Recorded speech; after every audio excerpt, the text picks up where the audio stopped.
Jouons un peu avec les médias de masse. Hihi.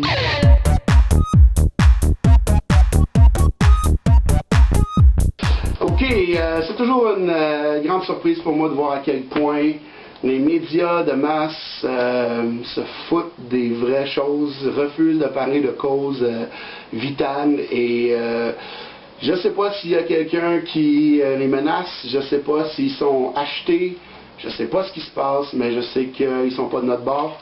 J'entends plus de mensonges que de vérités ou des demi-vérités, des messages twistés, etc. Donc, c'est très difficile de faire passer des vrais messages à propos de ce qui se passe sur la planète dans les médias. Par contre, on peut s'amuser un peu avec eux et se servir de leur propre système pour faire passer des messages. De nos jours, la télévision et les journaux sont moins populaires qu'avant et les radios. Ce qui est de plus en plus populaire, évidemment, c'est Internet. Donc, quand une nouvelle sort, très souvent, la nouvelle va sortir sur Internet, sur la page des réseaux sociaux, la page Facebook ou la page, peu importe, des médias de masse de votre région. Donc, comme par exemple, bon, ici, Radio-Canada, sur la page Facebook de Radio-Canada, il y a les articles. Et ce qu'il y a aussi, ce qui est le fun avec les réseaux sociaux, c'est que c'est interactif, n'est-ce pas? Donc, le truc, c'est que quand vous voyez un article qui sort, qui a rapport avec un sujet que vous venez défendre, ben, soyez le premier à écrire votre opinion sur l'article ou sur le sujet. Si vous trouvez que l'article est incomplet, complétez avec les vraies informations.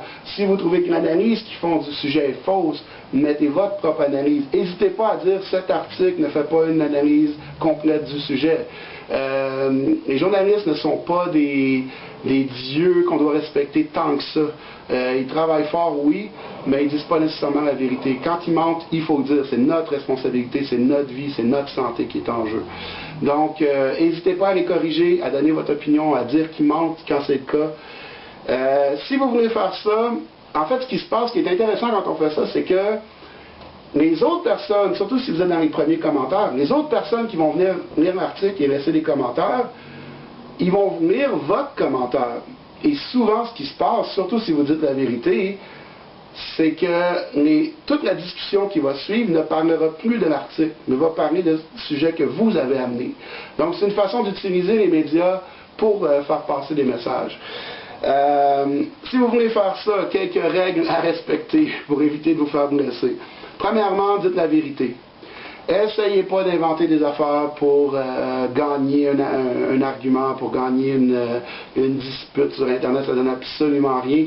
Dites la vérité, basez-vous sur votre expérience, sur ce que vous observez, sur ce que vous croyez, ou dites « moi je crois que », ou apportez les éléments de preuve que vous avez, des documents, des vidéos, peu importe, mais gardez ça court et dites la vérité. Deuxièmement, ben, jouez fair avec les gens, soyez correct avec eux. Essayez d'être gentil, tu sais. Les gens ont le droit d'avoir une opinion différente du vôtre. Quelqu'un qui est un esclave des médias de masse depuis des années, quand on met les médias de masse en doute, c'est un choc pour cette personne-là. Donc, ce que vous allez dire va peut-être la choquer. Donc, plus on va être gentil avec eux, plus ils risquent d'être gentils avec nous. Par contre, il y a ce qu'on appelle des trolls, des trolls sur Internet. C'est important de ne pas nourrir les trolls. Donc, il ne faut pas répondre, il ne faut pas engager la conversation avec eux. Quand j'étais plus jeune, il y avait des trolls sur Internet et c'était généralement des adolescents boutonneux qui essayaient de ridiculiser tout le monde pour s'amuser. Des fois, c'était très drôle, des fois, c'était très cruel, peu importe. De nos jours, nous avons des trolls professionnels payés par le gouvernement. Par exemple, un petit exemple ici, en 2011, le gouvernement Harper au Canada, j'habite au Canada, le gouvernement Harper a dépensé 75 000 $ pour corriger la désinformation sur Internet à propos de la chasse aux phoques sur la côte est du Canada. Le gouvernement Harper n'a pas dépensé 75 000 $ pour faire quoi que ce soit à propos de la chasse aux phoques. Il a dépensé 75 000 $ pour contrôler l'information qui circulait à propos de ce sujet-là. Donc, par exemple, des gens peut-être qui dénonçaient qu'il se passait telle chose sur la chasse aux phoques, le gouvernement payait des gens pour aller laisser d'autres commentaires.